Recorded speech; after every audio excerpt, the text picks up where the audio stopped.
Madam ಸೈಡಿಗೆ ಬನ್ನಿ madam.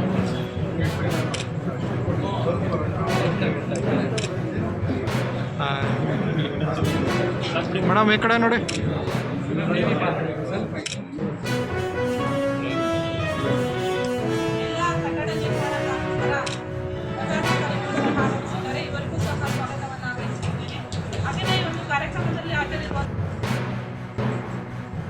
ಒಂದು ಕಾರ್ಮಿಕ ಇಲಾಖೆ ವತಿಯಿಂದ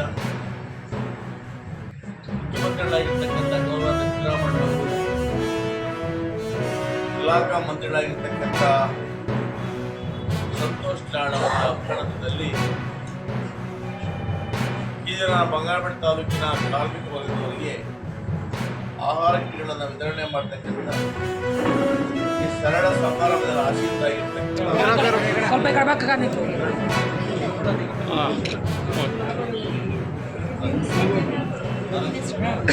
ಹೆಸರು ಹೇಳಮ್ಮ.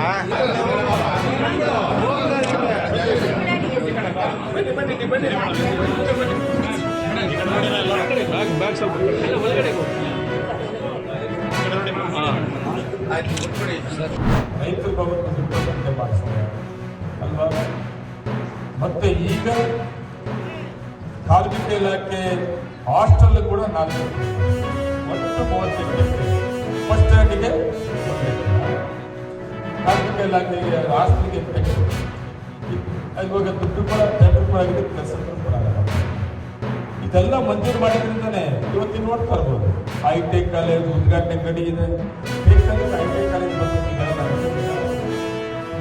ಬೇಕಲ್ಲ ಬೈಪಾಸ್ ಆಗ್ತದೆ ಅಂತ ಅನ್ಕೊಂಡಿದ್ರೆ ಒಂದು ಸಾರಿ ನೆನಪು ಮಾಡ್ತಾರೆ. ನಮ್ಮ ರಾಮಮೂರ್ತಿ ಅವನ್ನೇ ನಾನು ಅವ್ರ ಜೊತೆ ಆ ಪೊಲೀಸ್ ಸ್ಟೇಷನ್ ಮುಂದ್ಗಡೆ ಬರ್ಬೇಕಾದ್ರೆ ರೋಡ್ ಹೆಂಗೆ ಪ್ರಯತ್ನ ಗ್ಯಾಪ್ ಮಾಡ್ಕೊಂಡು ಸರಿ ನಿಮ್ಮ ನಂಜೇಗೌಡ ಸೈನಿಕ MLA ಆಗದೇ ಇದ್ದಿದ್ರೆ ಈ ಊರೊಳಗೆ ಹೋಗ್ತಂತ ರೋಡ್ ಆ ರೋಡ್ ಗ್ಯಾಪ್ ಮಾಡ್ಕೊಂಡ್ರೆ ಸರ್ ಆ ರೋಡ್ ಏನಾಯ್ತು, ಬೈಪಾಸ್ ಏನಾಯ್ತು, ಎಂತೆಂಥ ಬಿಲ್ಡಿಂಗ್ ಬಂತು. ಒಂದು ಇನ್ನೊಂದು ನೆನಪು ಮಾಡ್ಕೊಬೇಕು. ಅವಳೇ ನಮ್ಮ ಮುನ್ಸಿಪಲ್ ಓದಿ ತಿಳ್ಕೊತಾರೆ MP ಅವರು. ಈ ಫ್ಲೇವರ್ ಏನಾಗ್ತಿತ್ತು ಮತ್ತೆ ಪ್ಲಾನ್ ಫ್ಲೇವರ್ ಆಗಿತ್ತು, ಅದನ್ನು ಊರಾಗ್ತೀನಿ ಬೈಪಾಸ್ ಇರಲಿಲ್ಲ. ಅವ್ರು ಪ್ಲಾನ್ ಮಾಡೋವಾಗ ಫ್ಲೇವರ್ ಬಂದು ಊರಲ್ಲಿ ಇವಾಗ ಏನು ನೋಡಿದ್ರೆ ರೋಡಲ್ಲಿ ಹಿಂಗೆ ಬಂದವರು. ನಾನು ಬೈಪಾಸ್ ಮಾಡಿದ್ಮೇಲೆ ಇದೇ MP ಮುನ್ಸಿಪಲ್ ಅವರಿಗೆ ನೋಡ್ರಿ ಇದು ಡೀಸೆಲ್ ಈ ಥರ ಊರು ಒಳಗಡೆ ನೂರಾರು ಟಿಪ್ಪರ್ಗಳು ಹೋಗ್ತದೆ, ಊರು ಒಳಗಡೆ ಈಗಲೇ ಆಗ್ತಾ ಇಲ್ಲ. ಈ ಬೈಪಾಸ್ಗೆ ಡೀಸೆಲ್ನ ಚೇಂಜ್ ಮಾಡಿ ಈ ಬೈಪಾಸ್ ಕಲೆಕ್ಷನ್ ಕೊಡಿ ಅಂತ ಹೇಳಿದ್ದಾರೆ. ಮುನ್ಸಿಪಲ್ ಅವರು ಸಪೋರ್ಟ್ ಮಾಡಿದ್ರಿಂದ ಊರುಗಳಿಗೆ ಬರುತ್ತಾ